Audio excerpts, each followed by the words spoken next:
Magalak ka at magkaligaya o Birheng Maria. Hallelujah. Sapagkat ang Panginoon ay totoong muling nabuhay. Alleluia. Manalangin tayo. Ama naming makapangyarihan, niloob mong lumigaya ang buong mundo sa pagkabuhay ng iyong anak na Panginoon naming Hesukristo. Alang-alang kay Mariang Birheng Ina ng Diyos, ipagkaloob mong makamtan namin ang galak ng buhay na di matatapos. Iniluluhog namin ito sa pamamagitan ni Hesukristo, kasama ng Espiritu Santo magpasawalang hanggan. Amen. Luwalhati sa Ama at sa Anak at sa Espiritu Santo. Kapara nung una, ngayon at kailanman, at magpasawalang hanggan. Amen. Luwalhati sa Ama at sa Anak at sa Espiritu Santo. Kapara nung una, ngayon at kailanman, at magpasawalang hanggan. Amen. Luwalhati sa Ama at sa Anak at sa Espiritu Santo. Kapara nung una, ngayon at kailanman, at magpasawalang hanggan. Amen. Sa ngalan ng Ama at ng Anak at ng Espiritu Santo. Amen. Magandang tanghali po sa lahat. Umupo muna po lahat.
Magsitayo po ang lahat.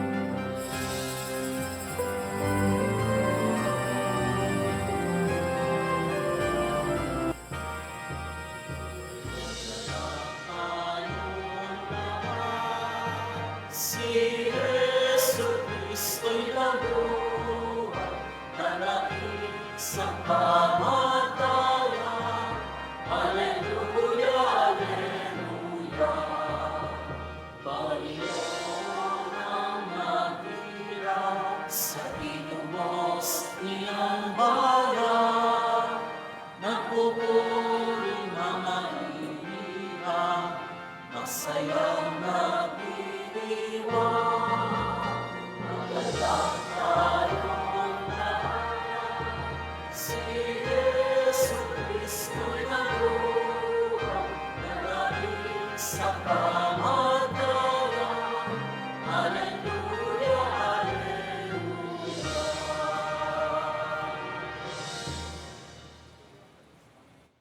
May mga pusong puno ng pag-asa at pasalamat sa Diyos. Simulan natin ang ating pagdiriwang sa ngalan ng Ama at ng Anak at ng Espiritu Santo. Amen. Ang pagpapala ng ating Panginoong Hesukristo, ang pag-ibig ng Diyos Ama at ang pagkipagkaisa ng Espiritu Santo naway sumainyong lahat. At sumaiyo rin. Matutunghayan po natin sa Ebanghelyo sa linggong ito ang paglalakbay o paglalakad ng dalawa sa mga alagad ng Panginoon at sa kanilang paglalakbay na iyon, sinabayan sila ng ating Panginoong Hesus. Sa ating buhay, araw-araw, sa ating sariling paglalakbay, naroroon ang Panginoon kasama natin anuman ang ating karanasan. Panginoong Hesus, sa iyo po namin nasusumpungan ang tunay na kapahingahan ng aming katawan maging ng aming kalooban. Panginoon, kaawaan mo kami. Panginoon, kaawaan mo kami. Sa araw-araw ng aming paglalakbay, Ikaw ang nagbibigay ng kahulugan, Ikaw ang nagbibigay ng katuruan sa amin.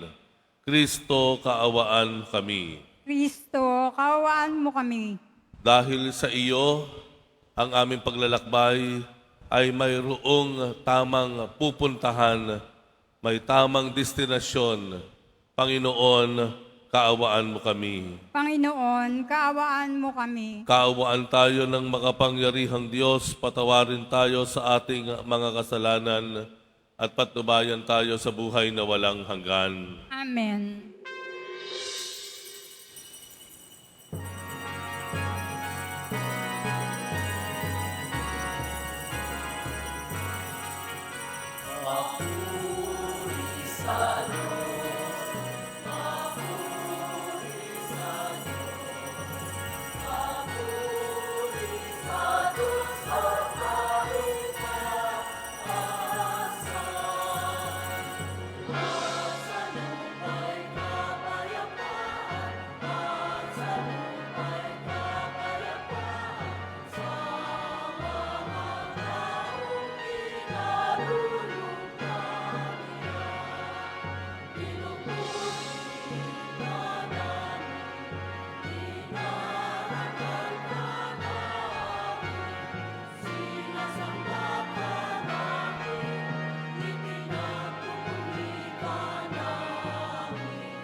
Manalangin tayo.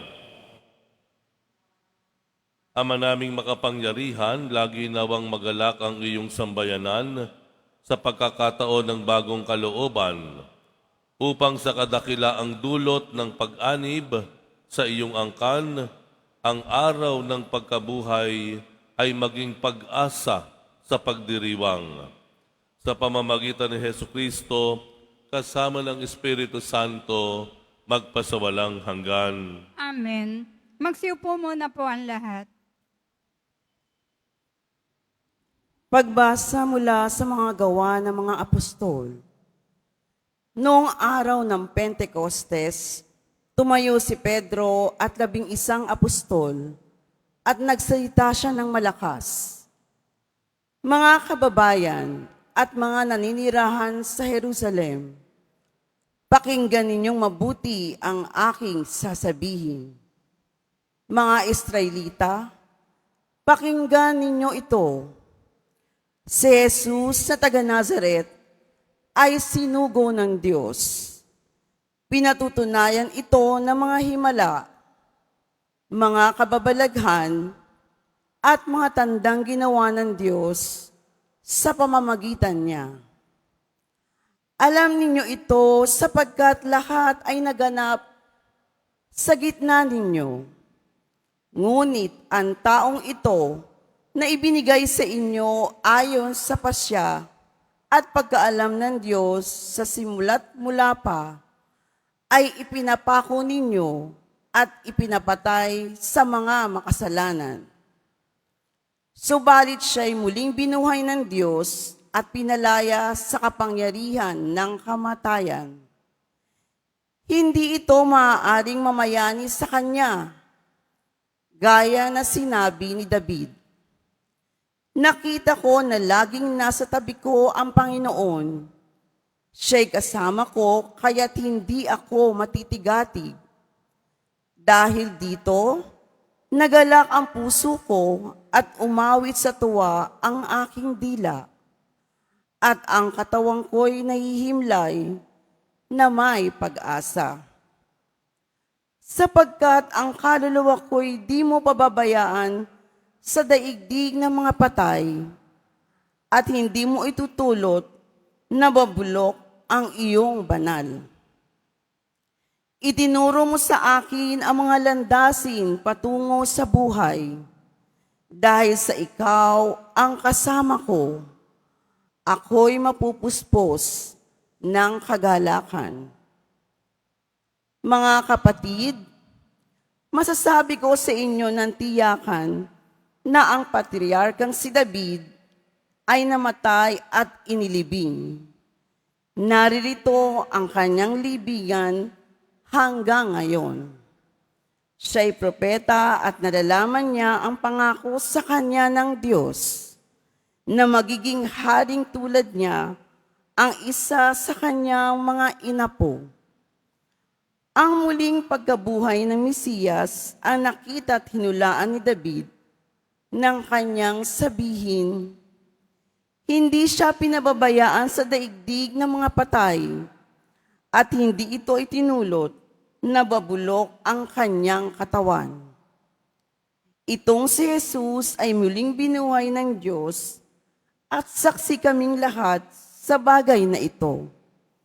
Nang itaas siya ng kanan ng Diyos, tinanggap siya ng kanyang Ama ang ipinangakong Espiritu Santo, at ito'y ikanyang pinagkaloob sa amin, tulad ng inyong nakikita at naririnig ngayon. Ang salita ng Diyos. Salamat sa Diyos.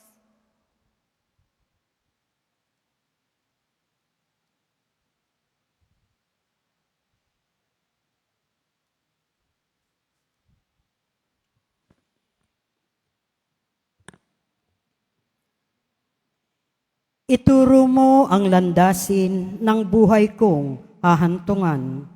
Ituro mo ang landasin ng buhay kong hahantungin. O Diyos, ako'y ingatan mo, ingatan ang iyong lingkod. Ang hangad ko ay maligtas, kaya sa'yo dumudulog. Ika'y aking Panginoon, ang wika ko sa aking Diyos.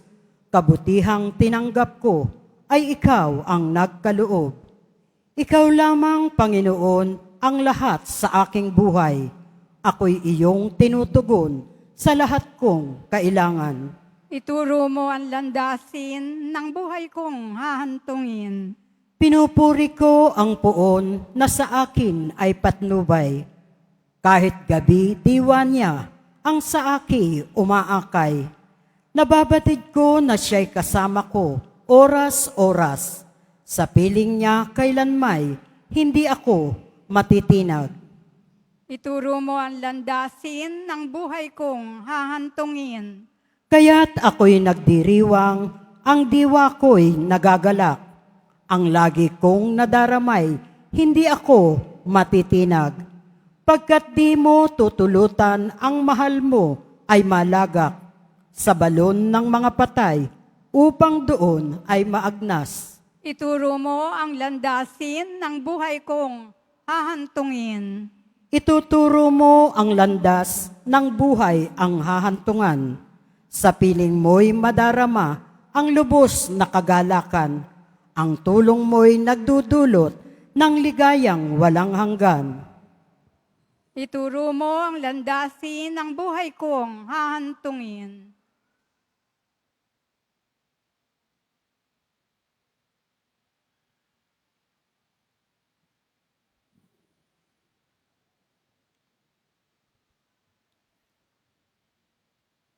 Pagbasa mula sa unang sulat ni Apostol San Pedro.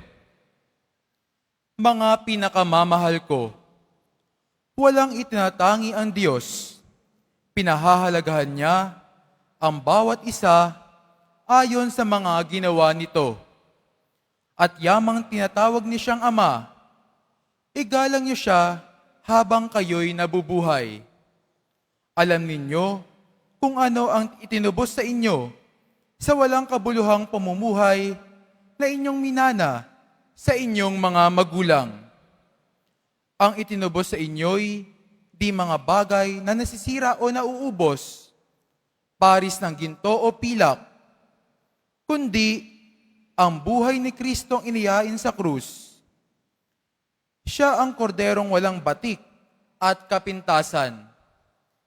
Itinalaga na siya ng Diyos sa gawaing ito bago pa nilikha ang daigdig. At alang-alang sa inyo, ipinahayag siya bago sumapit ang katapusan ng mga panahon. Dahil sa Kanya, nanalig kayo sa Diyos na sa Kanya'y muling bumuhay at nagparangal. Ano pat ang inyong pananampalataya at pag-asa ay nasa Diyos. Ang salita ng Diyos. Salamat sa Diyos. Magsitayo na po ang lahat.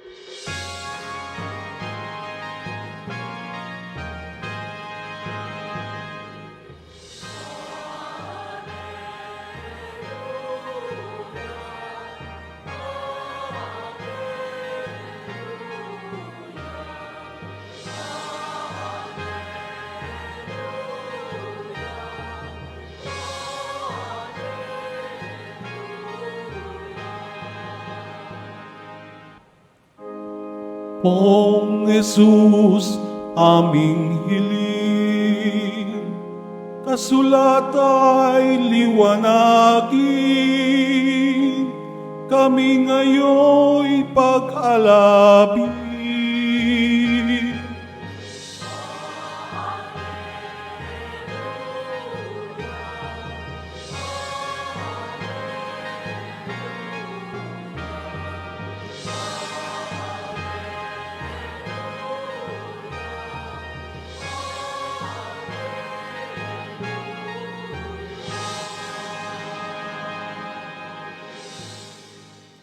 Sumainyo ang Panginoon.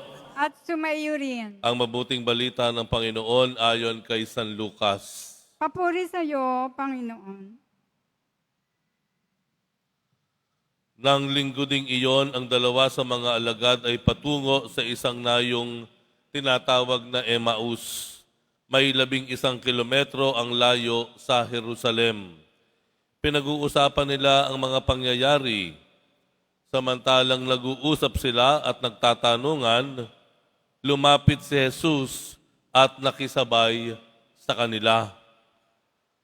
Siya'y nakita nila, ngunit hindi nakilala agad. Tinanong sila ni Jesus, ano ba ang pinag-uusapan ninyo? At tumigil silang nalulumbay. Sinabi ng isa na ang ngalan ay Cleopas, kayo lamang po yata ang dayuhan sa Jerusalem na hindi nakaalam sa mga bagay na katatapos pa lamang mangyari roon. Anong mga bagay? Tanong niya. At sumagot sila, tungkol kay Jesus na taga Nazaret, isang propetang makapangyarihan sa gawa at salita, maging sa harapan ng Diyos at ng mga tao. Isinakdal siyang ng aming mga pinunong saserdote at mga pinuno upang mahatulang mamatay. At siya ay pinako sa krus. Siya pa naman ang inaasahan naming magpapalaya sa Israel. Hindi lamang iyan. 3 araw na ngayon mula nang mangyari ito, nabigla kami sa ibinalita ng ilan sa mga babaeng kasamahan namin. Maagang-maaga raw silang nagpunta sa libingan at di nila natagpuan ang kanyang bangkay. Nagbalik sila at ang sabi, nakakita raw sila ng isang pangitain, mga anghel na nagsabing, buhay si Jesus. Pumunta rin sa libingan ng ilan sa mga kasama namin at gayon nga ang natagpuan nila. Ngunit hindi nila nakita si Jesus. Sinabi sa kanila ni Jesus, kay hahangal ninyo, ano't hindi ninyo mapaniwalaan ang lahat ng sinabi ng mga propeta. Hindi ba't ang Mesiyas ay kailangang magbata ng lahat ng ito bago niya kamtan ang kanyang marangal na katayuan?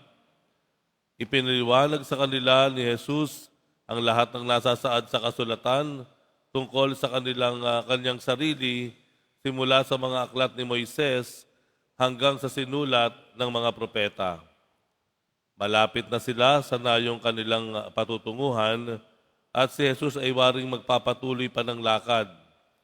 Ngunit siya'y pinakapigil-pigil nila. Tumuloy na po kayo rito sa amin, anila, sapagkat palubog na ang araw at dumidilim na. Kaya't sumama nga siya sa kanila, nang siya'y kasalo na nila sa hapag, dumampot siya ng tinapay at nagpasalamat sa Diyos. Saka pinaghati-hati at ibinigay sa kanila. Nabuksan ang kanilang paningin at nakilala nila si Jesus, subalit ito'y biglang nawala at nawika nila. Kaya pala gayon ang pakiramdam natin habang tayo'y kinakausap sa daan at ipinapaliwanag sa atin ang mga kasulatan. Noon di tumindig sila at nagbalik sa Jerusalem. Narat na nilang nagkakatipon ng 11 at ibang mga kasama nila na nag-uusap-usap. Muli ngang nabuhay ang Panginoon, napakita kay Simon, at isinalaysay naman ng dalawa ang nangyari sa daan, at kung paano nila siyang nakilala nang paghati-hatiin niya ang tinapay.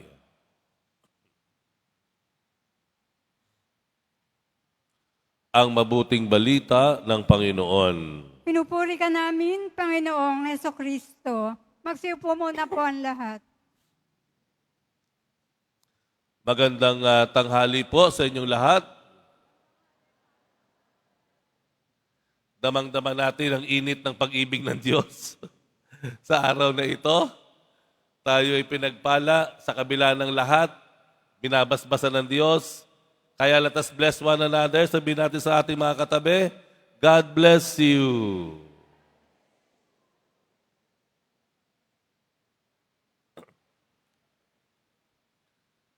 Meron po ba tayong mga iniisip sa mga panahon na ito? Meron ba tayong inaalala? No? Worries, ika nga ang sabi nila. No? Marahil dahil nga dun sa pagsisimula nung nakaraang nung nang digmaan ng Amerika, Israel, Iran, ay hindi na nawala sa isip natin kung ano ang mangyayari sa mga susunod na linggo o buwan. Ano nga ba? Nag-aalala tayo, siyempre, unang-unang sa lahat sa ating mga anak. Lalo pat kung ating mga anak ay mga bata pa at itinataguyod pa natin. Nag-aalala po natin tayo sa ating kabuhayan. Paano nga ba mangyayari sa atin? Makakasali ba tayo sa digmaan na ito? Ang dami nating inaalala. Maliban doon, of course, may mga nag-aalala tungkol sa kalusugan, may karamdaman kasi, may mga bayarin, no? May mga plano na hindi alam kung matutuloy nga ba. Maliban pa sa mga dinadala nating mga alalahanin tungkol sa ating ugnayan. No? Meron pa rin mga ugnayan na dapat ipagkasundo. No? May mga malalamig, cold treatment, silent treatment. Lalo na kapag ang ating ito ay tungkol sa ating ugnayan sa ating kamag-anak o kapitbahay. No? Marami tayong inaalala, ika nga. Yung tao ngayon, minsan magugulat ka, nakatulala. Nakakita na ba kayo nakatulalang tao? Nakatulalang gano'n, no? Ang lalim ng iniisip, nakatingin sa'yo, pero hindi nakikinig sa'yo. No? Malalim ang pag-iisip. Dahil nga, sa marami ring inaalala. Ayan, ano? Nabanggit ko ito dahil sa Ebanghelyo, may dalawang alagad mula sa Jerusalem, pabalik na sila sa kanilang bayan na tinatawag na Emmaus. At 3 araw na ang nakalilipas mula nang namatay ang Panginoon, ang sabi sa Ebanghelyo, sila ay nanlulumo, nanlulupaypay. Hindi nila maabot isip na yung kanilang guro na si Jesus, na kanilang nasaksihan ng kabutihan, ng pagmamahal, na si Jesus na siyang nangangaral tungkol sa pag-asa, ang kanilang guro na si Jesus na gumawa ng maraming himala ay pinatay, nabayubay sa krus at nawala ng buhay. No? Hindi nila maubos maisip paano nangyari ito. Kaya nga ba, ganun na lamang ang takot nila, baka sila na ang isunod, ika nga. No? At sa puntong ito, habang naglalakad sila, 11 kilometers ang kanilang paglalakad, sumabay si Jesus sa kanila. Bagamat hindi nila nakilala si Jesus. Ano ang ginawa ni Jesus? Sa ganitong kalagayan nitong mga alagad, batid natin, alam ni Jesus kung anong kanilang nasa isip, alam ng ating Panginoong Jesus kung ano lang kanilang pinag-uusapan, ano o paano nagsimula ang Panginoon sa kanila. Pinagsabihan ba agad sila ni Jesus o pinagalitan? Ano ba kayo? Ang tagal-tagal ko kayong kasama. Binigyan ko na kayo ng warning of what will happen to me. Pero hindi pa rin kayo naniwala. Ganun ba? Pinagalitan ba sila ni Jesus? Hindi.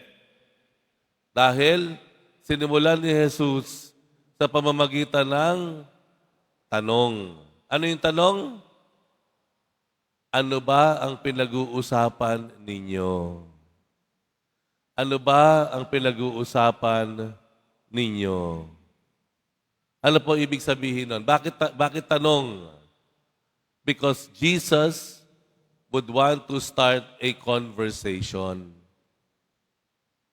Hindi lang monologue ang gusto ng Panginoon. He wanted a dialogue. Pag-uusap. Kaya tanong agad. Pag-uusap. At bahagi po ng pag-uusap ay yung masabi nitong mga alagad, ang kanilang saloobin.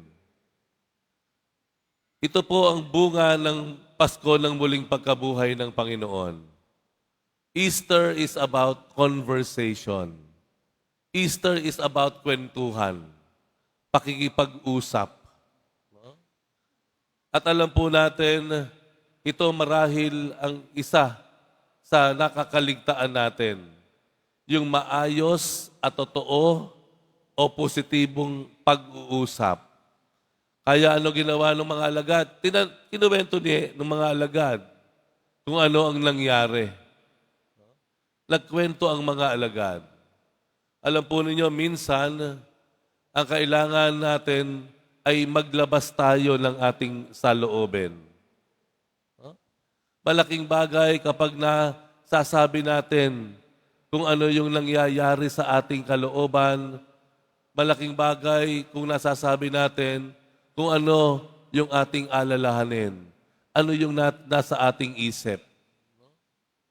At minsan nga po ba, yun ang kakakulangan sa atin. Maliban doon yung bang pakikinig. Nais ipakita ng Panginoon na handa siyang makinig. Kaya sinimulan niya sa isang tanong. He was patient enough to listen.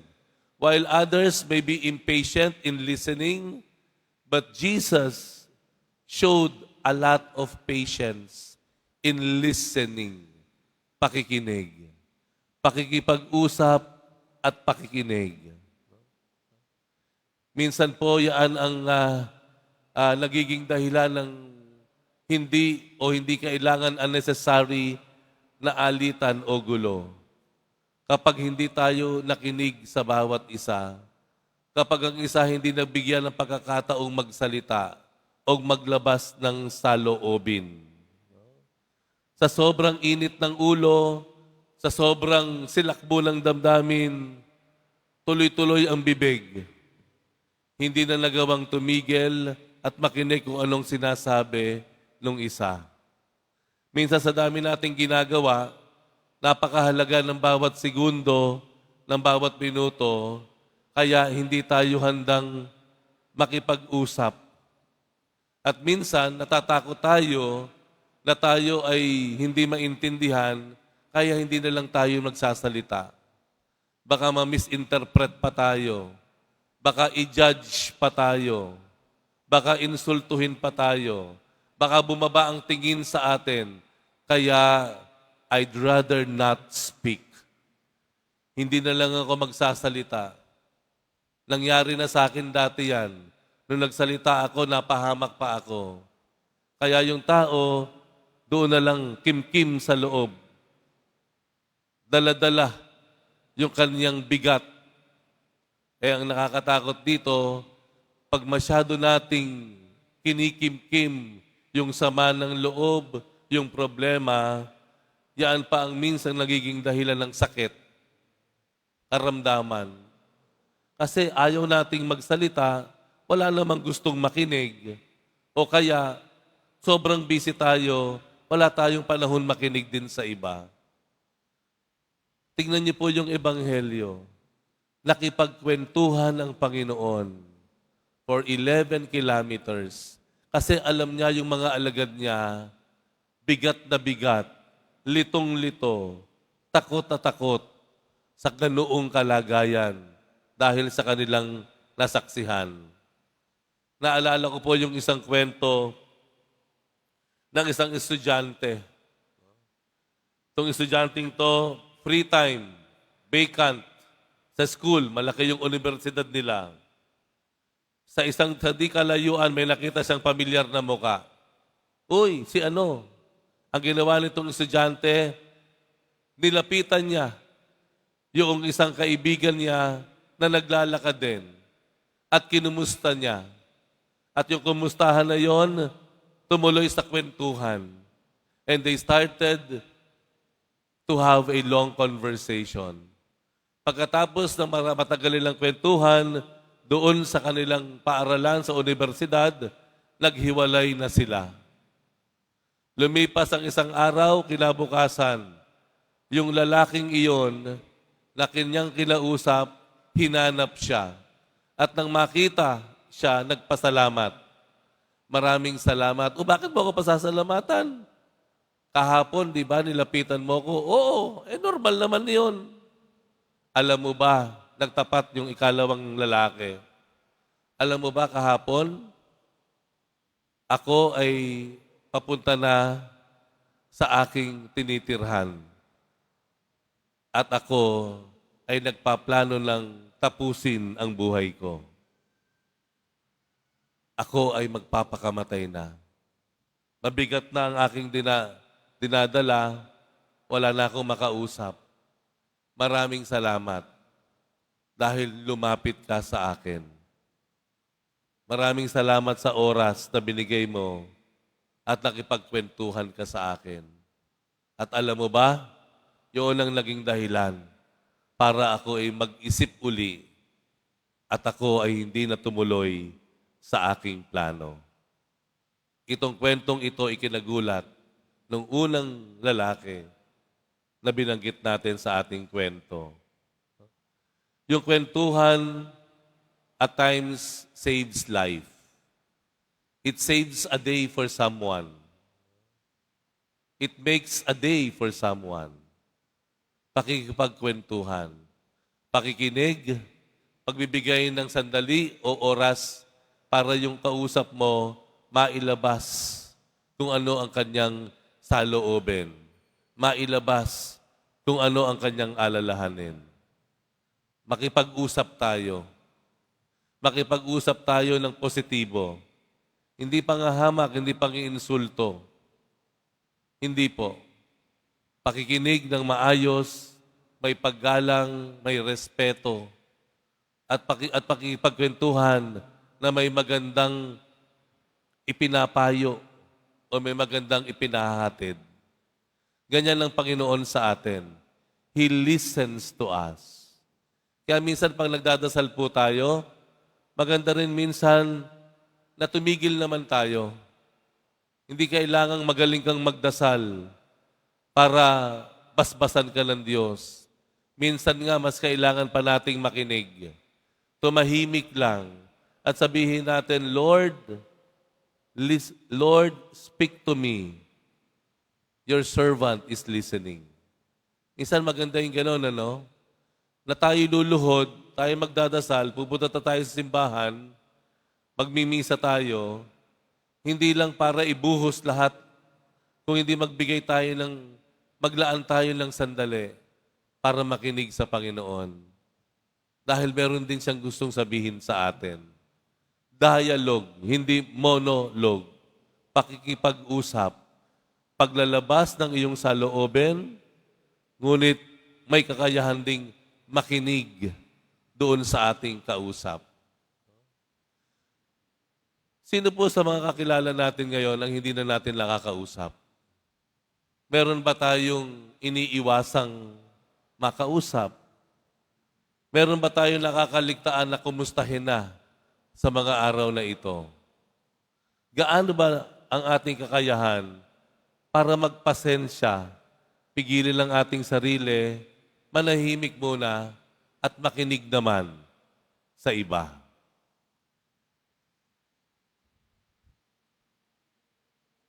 Magsitayo po ang lahat.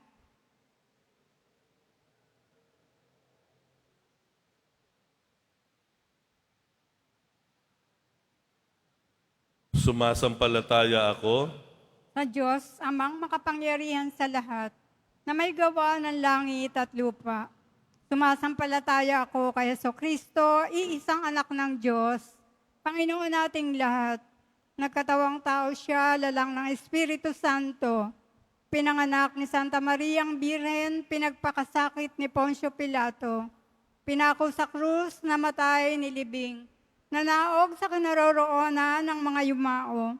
Nang may ikatlong araw na buhay na maguli, umakyat sa langit, naluluklok sa kanan ng Diyos amang makapangyarihan sa lahat. Doon magmumulang paririto at hukom sa nangabubuhay at nangamatay na tao.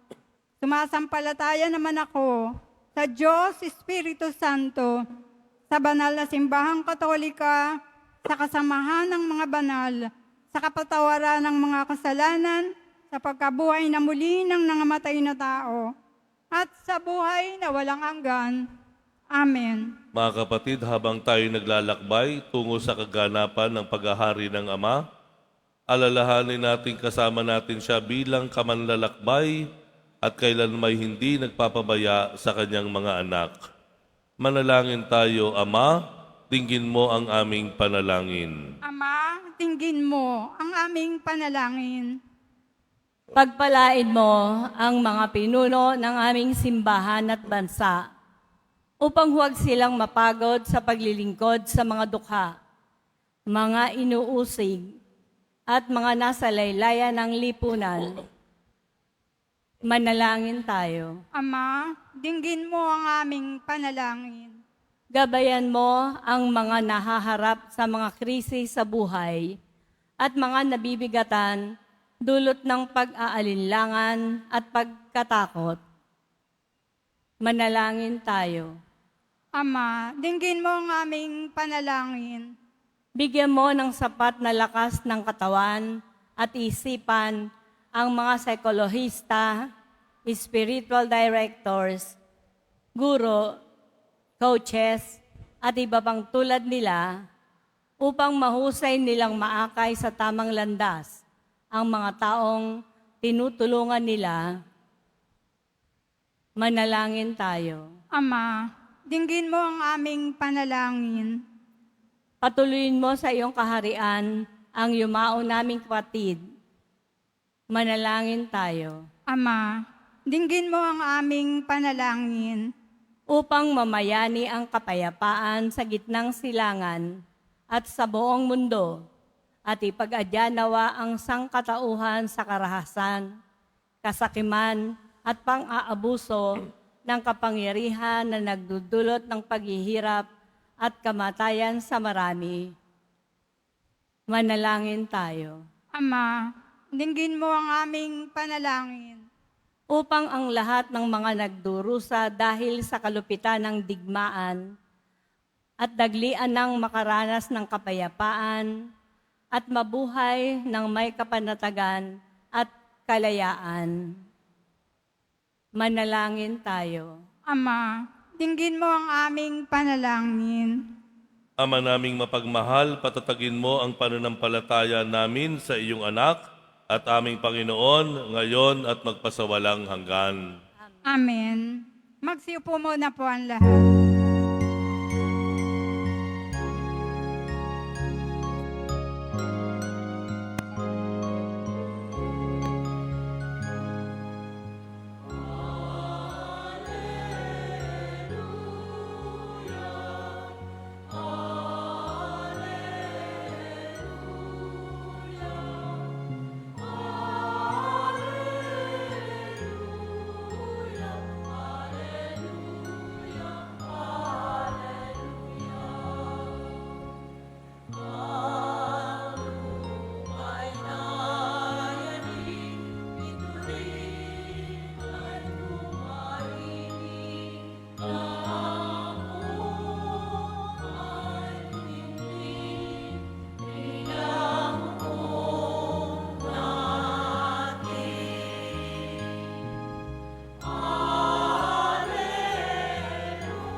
Magsitayo na po ang lahat. Manalangin kayo mga kapatid upang ang paghahain natin ay kalugdan ng Diyos amang makapangyarihan. Tanggapin nawa ng Panginoon itong paghahain sa iyong mga kamay, sa kapurihan niya at karangalan, sa ating kapakinabangan at sa buong sambayanan niyang banal.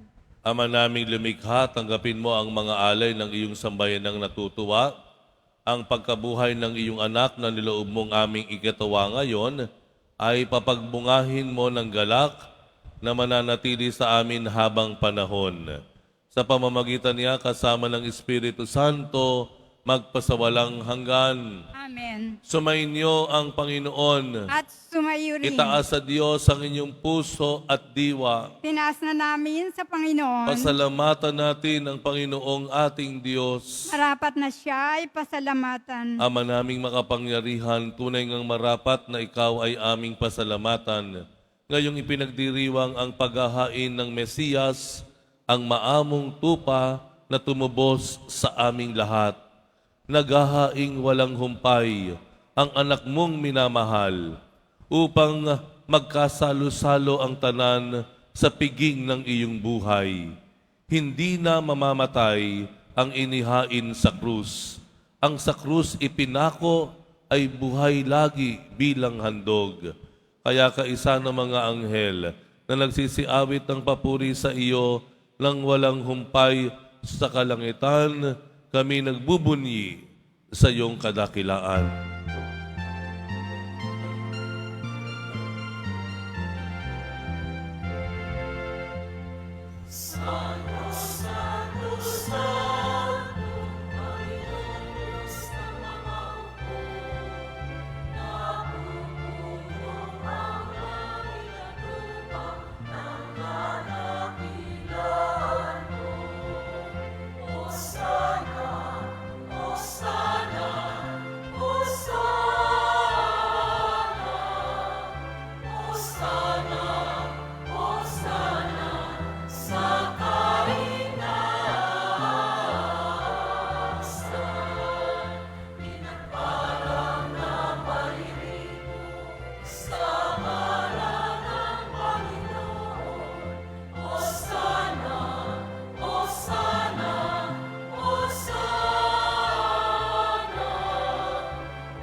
Lord po ang lahat.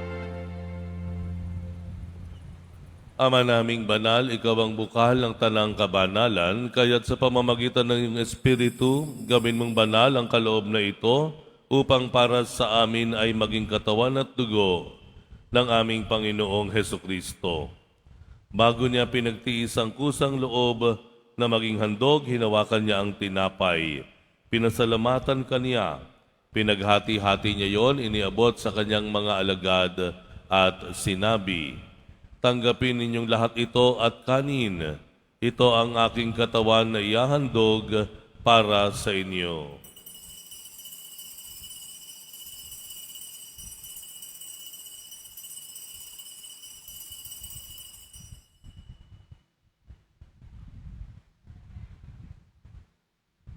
Gayun din naman nung matapos ang hapunan, hinawakan niya ang kalis, muli kaniyang pinasalamatan.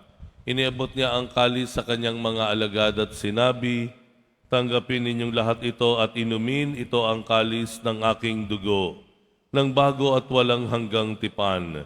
Ang aking dugo na ibubuhos para sa inyo at para sa lahat sa ikapagpapatawad ng mga kasalanan. Gawin ninyo ito sa pag-alala sa akin."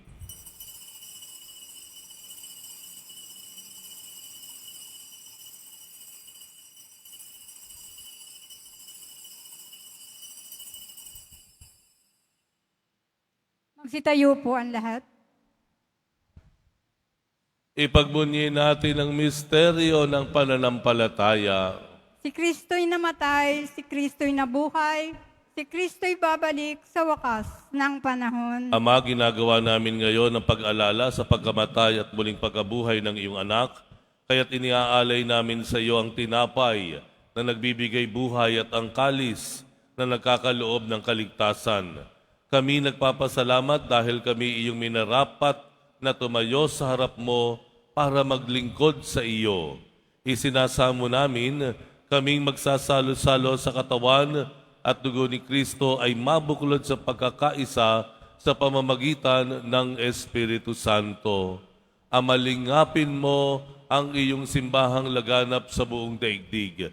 Puspusin mo kami sa pag-ibig, kaisa ni Leon na aming Santo Papa at ni Jose na aming Arsobispo at ang Tanang Kaparian. Alalahanin mo rin ang mga kapatid naming nahimlay na may pag-asang sila'y muling mabubuhay, gayon din ang lahat ng mga pumanaw. Kaawaan mo sila at patuloyin sa iyong kaliwanagan. Kaawaan mo at pagindapatin kaming lahat na makasalo sa iyong buhay na walang wakas, kaisa na mahal na Birheng Maria na ina ng Diyos, ng kabiyak ng puso niyang si San Jose, kaisa ng mga apostol ni San Juan Bautista, at ang lahat ng mga banal na namuhay dito sa daigdig ng kalugod-lugod sa iyo, maipagdiwang nawa namin ang pagpupuri sa ikararangal mo sa pamamagitan ng iyong anak na aming Panginoong Hesukristo. Sa pamamagitan ni Kristo, kasama niya at sa Kaniya, ang lahat ng parangal at papuri ay sa iyo, Diyos amang makapangyarihan, kasama ng Espiritu Santo, magpasawalang hanggan.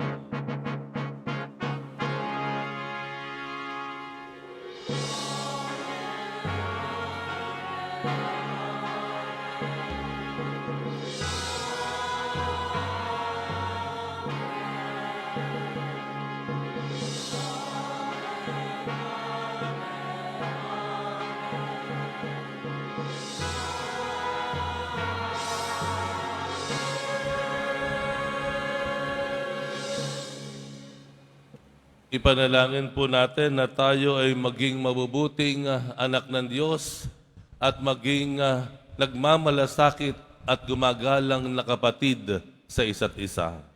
Ama namin, sumasalangit ka, sambahin ang ngalan mo, mapasa amin ang kaharian mo, sundin ang loob mo, dito sa lupa para ng sa langit. Bigyan mo kami ngayon ng aming kakanin sa araw-araw, at patawarin mo kami sa aming mga sala, para ng pagpapatawad namin sa mga nagkakasala sa amin. At huwag mo kaming ipahintulot sa tukso, at iadya mo kami sa lahat ng masama. Hinihiling namin kami iadya sa lahat ng masama, pagkalooban ng kapayapaan araw-araw iligtas sa kasalanan at ilayo sa lahat ng kapahamakan. Samantalang aming pinananabikan ang dakilang araw ng pagpapahayag ng tagapagligtas naming si Hesukristo. Sapagkat iyo ang kaharian, at ang kapangyarihan, at ang kapurihan, magpakailanman. Amen. Panginoong Hesukristo, sinabi mo sa iyong mga apostol, kapayapaan ang iniiwan ko sa inyo, ang aking kapayapaan ang ibinibigay ko sa inyo. Tunghayan mo ang aming pananampalataya at huwag ang aming pagkakasala. Pagkalooban mo kami ng kapayapaan at pagkakaisa, ayon sa iyong kalooban, kasama ng Espiritu Santo, magpasawalang hanggan. Amen. Ang kapayapaan ng Panginoon ay laging sumainyo. At sumayo rin. Magbigayan po tayo ng kapayapaan sa isa't isa. Kordero ng Diyos na nag-aalis ng mga kasalanan ng sanlibutan, maawa ka sa amin. Kordero ng Diyos na nag-aalis ng mga kasalanan ng sanlibutan, maawa ka sa amin. Kordero ng Diyos na nag-aalis ng mga kasalanan ng sanlibutan, pagkaloob mo sa amin ang kapayapaan. Magsiluhod po ang lahat. Ito ang kordero ng Diyos, itong nag-aalis ng kasalanan ng sanlibutan, mapalad ang mga inaanyayahan sa kanyang piging. Panginoon, hindi ako karapat-dapat na magpatuloy sa iyo, ngunit sa isang salita mo lamang ay gagaling na ako.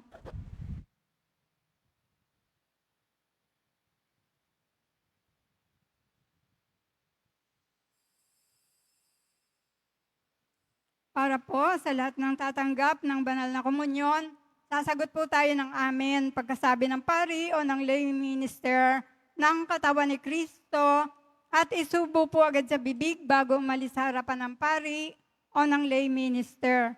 Sumunod po tayo.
Mga kadiboto, mabibili po sa ating Pilgrim Center and souvenir shop ang mga imahen ng Poong Jesus Nazareno at aklat dasalan patungkol sa Poong Jesus Nazareno, English or Tagalog, at iba pang mga souvenir. Ito po ay matatagpuan sa pinakaharap ng ating simbahan. Pagkatapos po ng banal na misa, ang pagbabasbas po ng banal na tubig ay magaganap sa labas ng ating simbahan. Pinakikiusapan po ang lahat na ang tanging labasan o exit ay sa Quezon Boulevard at sa Plaza San Juan lamang po. Iwasan po natin ang magtulakan. Sumunod po tayo. Maraming salamat po sa inyong pagdalaw at pagsisimba sa Basilica Minor at Pambansang Dambana ni Jesus Nazareno. Magsitayo na po ang lahat. Manalangin tayo. Ama naming mapagmahal, tunghayan mo at lingapin ang iyong sambayanan na minarapat mong makinabang sa piging ng pangmagpakailanman.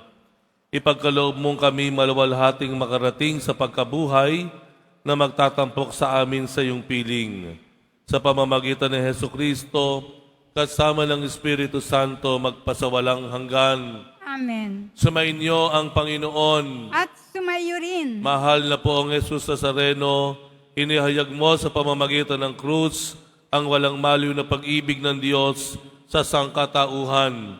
Pakinggan mo ang kahilingan, lalo na para sa mga nangangailangan ng iyong tulong at awa. Makamtan nawa namin ang iyong kasagutan na may utang na loob na tinatanaw. Basbasan din po ninyo itong mga imahen at dasalan upang lalo kaming manalangin at magtiwala. Sa pamamagitan ng bendisyon na ito, naway lalo kaming maging mapaglingkod, masunurin na tapat sa iyo, na aming maluwalhating Panginoon, magpasawalang hanggan. Amen. At pagpalain kayong lahat ng makapangyarihang Diyos, Ama at Anak at Espiritu Santo. Amen. Tapos na ang ating misa, humayo kayo bilang mga misyonerong disipulo ng ating Poong Jesus Nazareno. Salamat sa Diyos.